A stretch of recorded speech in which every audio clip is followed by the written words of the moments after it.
Pakistan cricket board আর বিতর্ক যেন এক সুতোয় গাঁথা। মাঠের খেলা হোক কিংবা মাঠের বাইরের ঘটনা, সব দিক থেকেই খবরের শিরোনাম থাকে তারা। কিন্তু এবার ভয়ানক এক অভিযোগের শিকার পিসিবি।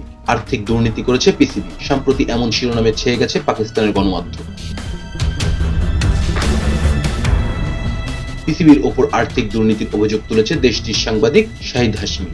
জানান, চ্যাম্পিয়ন্স ট্রফির জন্য যে বাজেট পেয়েছিল পিসিবি তার যথাযথ ব্যবহার করা হয়নি। শামা টিভিকে দেয়া এক সাক্ষাৎকারে পাকিস্তানের ঘরোয়া ক্রিকেটের পিচেও ঠিকঠাক পরিচর্যা করেন না পিসিবি, এমন অভিযোগও করলেন তিনি।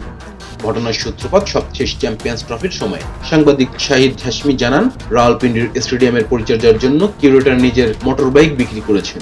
শামা টিভিতে কথা বলতে গিয়ে পিসিবির বিরুদ্ধে আর্থিক দুর্নীতি ও অব্যবস্থাপনার অভিযোগ তুলেছেন সাংবাদিক শাহিদ হাশমি। তিনি আরো জানান, রাওয়ালপিন্ডি স্টেডিয়ামের জন্য সার প্রয়োজন ছিল। এর জন্য বাজেট ও খরচের প্রস্তাব পিসিবির কাছে পাঠানো হয়েছিল, কিন্তু সেটা নাকি থেকে যায় কেবল কাগজে কলম। তাই কিউরেটর বাধ্য হয়ে নিজের ব্যক্তিগত মোটরসাইকেল বিক্রি করে সার কিনেছেন। ঘটনা এখানেই শেষ নয়। আরো এক উদাহরণ দিয়ে আর্থিক দুর্নীতির ইঙ্গিত দেন এই সাংবাদিক। দাবি করেন, চ্যাম্পিয়ন্স ট্রফির জন্য যে বাজেট পিসিবি পেয়েছিল তার কোনো সঠিক ব্যবহার করা হয়। পিসিবি নাকি নিজেরা কিছু না করে কাজ অন্যের ঘাড়ে চাপিয়ে দেয়। এমনকি ঘরোয়া ম্যাচের পিচ ব্যবস্থাপনার কাজও করা হয় না। ম্যাচের আগে দেয়া হয় না আবহাওয়া রিপোর্টও। এর আগেও চ্যাম্পিয়ন্স ট্রফি নিয়ে নানা বিতর্কের জন্ম দিয়েছিল পিসিবি। সেই সাথে পাকিস্তান দলের পারফরম্যান্স নিয়েও সমালোচনা হয়েছিল। গ্রুপ পর্বের তলানিতে থেকেই আসর শেষ করেছিল Babar রেজওয়ানরা।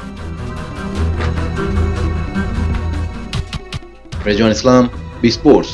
Please subscribe our channel to get more information about Cricket World.